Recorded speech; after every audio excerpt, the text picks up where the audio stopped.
Wondering about time Yes, remaining on yes. the Yes, clock. sir. That's my nephew. Oh, he had a mean hezzy. Cash. Hey, oh, wait. Is that a massage chair you're in? Yes, yes, it is, sir. And Absolutely. why would you do an interview in a massage chair? Well, the same reason why I'm doing this interview in front of a television screen, a flat screen at that. I'm here for my nephew. Hey, thanks for joining us for this 5-part series. What would you like to call this? We can call it Sunday Service Interviews with Uncle Sly. I'm here for my nephew. His story needs to be told. Okay, great. My first question for you, Uncle Sly. Talk to me, baby. Okay? Well, I would like to talk about his upbringing a little bit. And how did he actually get into music? I know he played basketball, but how did he get into music? Yeah, well, the boy started writing when he was 6 years old. You know, his mother was pretty talented as well. You know, she was in a doo-wop group, and that was back in the 70s. And what happened was she actually turned down a deal with Berry Gordy at the time to get married to Larry. And his dad, Melvin, he was also an accomplished musician. He played in the band, played the guitar. I forgot the name of the group, but yeah, they used to play at many whiskey lounges around Detroit City. And yes, so obviously music was in the boy's blood. We call him Reese. So it was very important for him.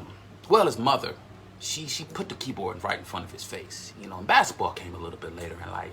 But ultimately, the kid had music in his genes. And we all saw it. He had a passion. He was in a glee club in third grade on the west side of Detroit as well. Yes. I'm here for my nephew, and I'm here to explain his passion for the game and music. Okay? Wow. That's interesting. Okay, well, this word around town.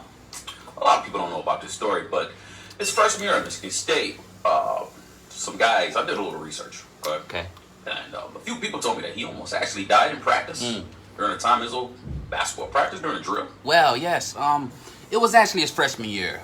They were coming off a Christmas break, and yes, they had about five to 6 days off. And what people didn't know, the boy actually suffered from asthma growing up for a very long time, and he wasn't actually diagnosed until he actually passed out in practice. It was actually on the Christmas Eve, and I don't know why these guys were practicing on Christmas. No, it was actually Christmas. It was Christmas Day. They was actually practicing, and they were doing a war drill, and his mother called me directly afterwards, after it happened, and well, what happened was, you know, the drill was going, and the boys had some, you know, they haven't practiced over a week, so, you know, the wind was a little low, and, you know, just holiday hams and turkeys and all of that shit, you know, probably played a part. But when he got to practice, you know, a couple up and downs, the boy just passed out, and I heard he woke up in the hospital with tubes to him, millions of tubes, and his mother brought him KFC, so that pretty much brought him back to life, but he almost died, and that's when they diagnosed him with asthma.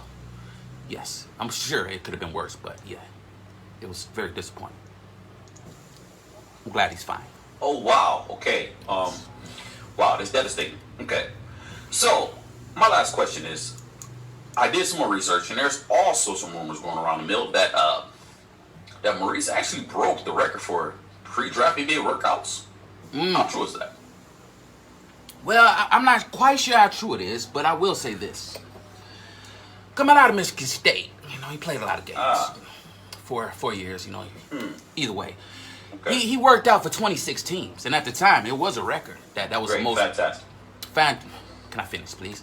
That was the most actual pre-draft workouts during that period. 26 plus, maybe.